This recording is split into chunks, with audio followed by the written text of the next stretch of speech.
There's something in your life, and we acknowledge as we see you, we know you are doing extremely well. You are living good lives. Comparatively speaking, as you look around other humans, you're doing fine. But comparatively speaking, with what you could be doing, you are living mediocrity. Compared to what you could be doing, you are scantily beginning to discover the excellence that this time-space reality holds for you. You have not even begun to tap in to the vibrational escrow that you have personally amassed here in this physical life experience. You've not begun to live what you can live, only because you do more observing about what is than you do thinking about where you're going. As you begin to train your mind to focus upon things you want rather than things you've got, as you begin to care so much about how you feel that you guide your thoughts based upon their feeling quality rather than upon their factual quality, as you care about how you feel rather than wanting to express the truth of a thing, there are a lot of things that are true that you don't want, and yet you feel virtuous because you express the truth. And we say, if you keep beating the drum of things that are true that you don't want, you keep creating more things that you don't want that are true. In other words, law of attraction does not discriminate, and that's the wonderful thing about law of attraction. It allows you your freedom to choose. You are so free you can choose bondage, you see.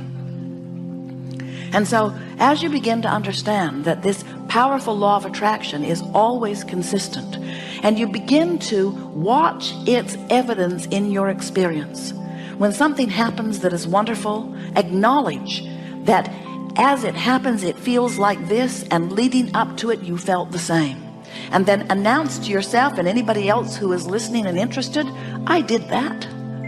When something that you really do not want happens in your experience, and you feel the manifestation of it, you feel how it feels, and then you feel for other things you've been thinking that felt like that, announce to yourself and anybody else who is listening and interested, I did that. And as you begin to show yourself that you have control over what manifests because you recognize the thoughts that led up to it. Yesterday someone said, but what about those things that come out of the blue? And we say, nothing comes out of the blue, it comes out of the oblivious. In other words, nothing comes out of the blue if you are aware of the way you feel. And you can start right now. The next thing that happens that is big in nature, that feels really good or really bad, settle into it and say, oh, I can really feel this. And then reach for recent thoughts that evoke that same feeling and say to yourself, I saw this coming.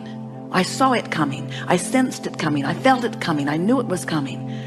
Expectancy is about being aware that this behavior brings forth this experience.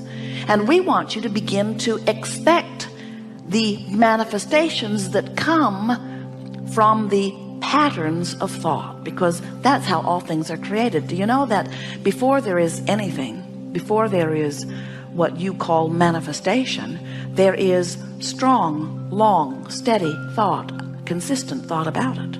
So to be the creator of your reality, which you are, to be the deliberate creator of your reality, which you want to be the deliberate creator of your reality, you want to direct your thoughts.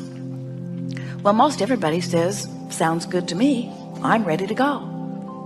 But we want you to know that you need a way to quantify your journey.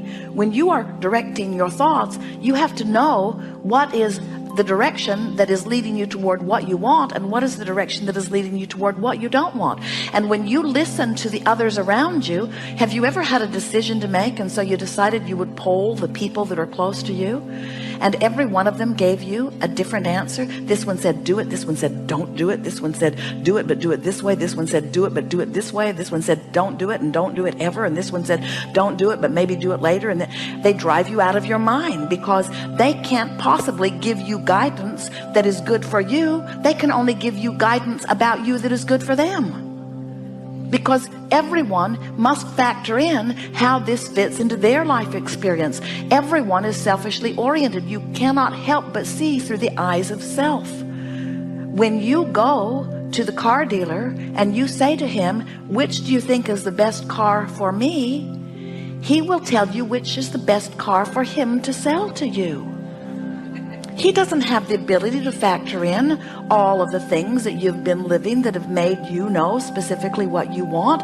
If you leave it to him, he'll sell you what works best for him every single time. When you go to the doctor or the dentist or to anyone who has something that they are offering to you, they cannot help but factor in their relationship with you as they are counseling you. And that is not a bad thing at all. And we certainly do not mean that they are not well-meaning in their effort to assist you.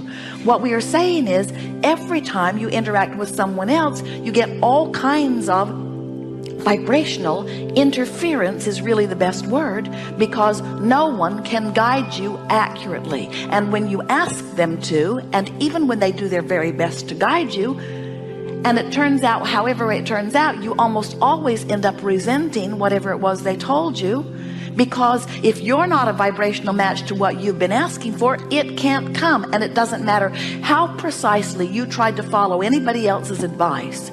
You cannot quantify your journey, and you cannot get from where you are to where you want to be by asking anyone outside of you what is the proper path. Religion cannot give it to you, politics cannot give it to you, your mother cannot give it to you, and your teacher cannot give it to you. No one can give you accurate guidance, but no one needs to, because you've got built-in guidance. And the guidance works like this. You come forth from non-physical, but you don't all come forth from non-physical. The larger part of you, the eternal part of you, the source energy part of you, the God force part of you remains non-physically focused. Do you understand that? In other words, many people think that they're dead or alive, which means their soul is in heaven or it is here with them. Many people think that it is one way or the other, and we're wanting you to understand. It's like when you plug your toaster into the electricity that comes through your wall. You don't ask the electricity to come and be the toaster.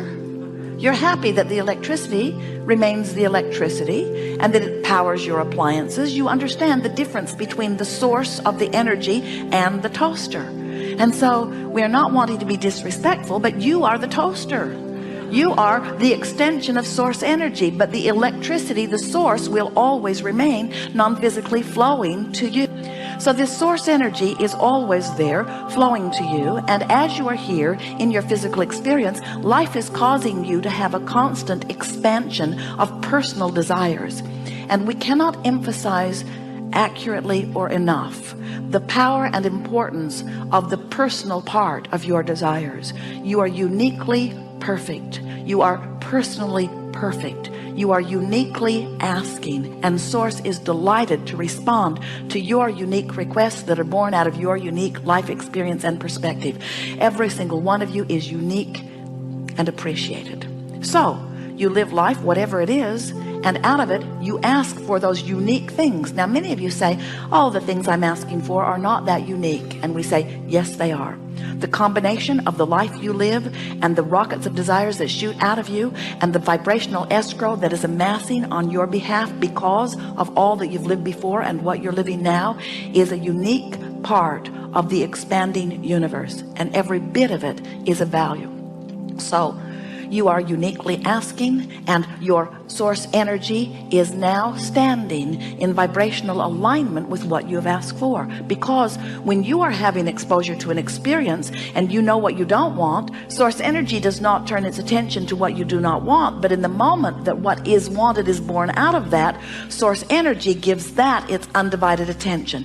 And that's why the expansion of the universe and the evolution of all species is so assured. Do you sort of get how that works? In other words, every particle of consciousness, even the one-celled amoeba or organism, is having its perspective, its exposure to its experience. And as it is having its exposure to its experience, it is giving birth to improved preferences. And so because source energy turns its undivided attention then to what is being asked for, then you in your human form have done what you said you would do. You've come forth like pioneers, and you've carved out something that would be even better.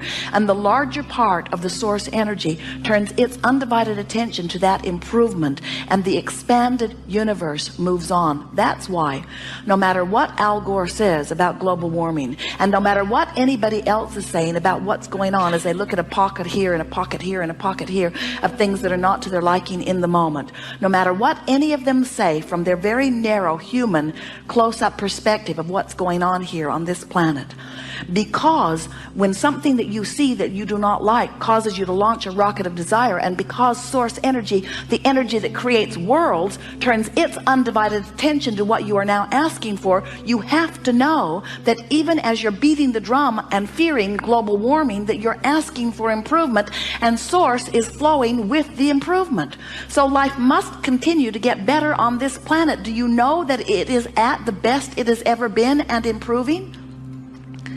How you look at what is now out on the leading edge and call it declining when it is expanding and improving can only be because you're looking through the narrow eyes of human perspective that are in this moment beating the drum of lack in some way, and you've disconnected yourself from the view of broader perspective. You are magnificent beings, and we love you very much, and what you add to the evolution of all that is enormous.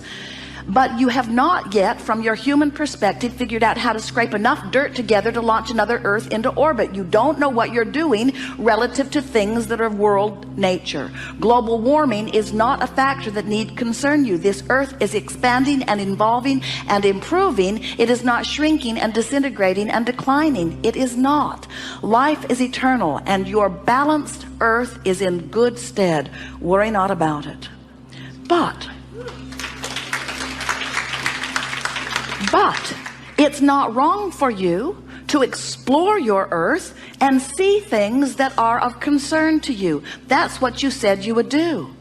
So you see something that is of concern to you, immediately you ask for an improvement, and immediately the rocket of desire shoots out of you, and source energy is on the case. But when you watch global warming, when you beat the drum of it, you hold yourself with millions of others in vibrational difference or resistance to the improvement that you've asked for. So then you have to croak before you let your planet receive the benefit that you have asked for. And it does not need to be that way. In other words, you don't have to wait until the next generation in order to reap the benefit of what this generation is asking for. You can have it right here and now. In fact, you don't even have to wait for anybody else to figure it out. You can have it right now, and you can tell by the way you feel whether you are having it right now or not. So now we've come down to a very big topic, and it's a topic that a lot of people would disagree with, and we certainly understand where they would be coming from. So you look into the world, and maybe you even watch that whole movie about global warming, and as you watch it and you see pictures of things that you don't want to happen to your planet happening, or you see speculation of what's going to happen further, and you feel that horrible feeling within you that always happens when you look at the opposite of what you want. So you feel that horrible, horrible feeling, and then you say, but there are things in that movie that are true. And we say, you got to ask yourself, and now is as good a time as any. Am I going to guide my experience by looking at what is, because it's true, and therefore create more of it? Because the law of attraction will give me what I give my attention to. Or am I going to ride the rocket of desire that has been born out of it? Am I going to think about what I want? Am I going to let the way I feel be my criteria for the direction of my thought, or whether something is true?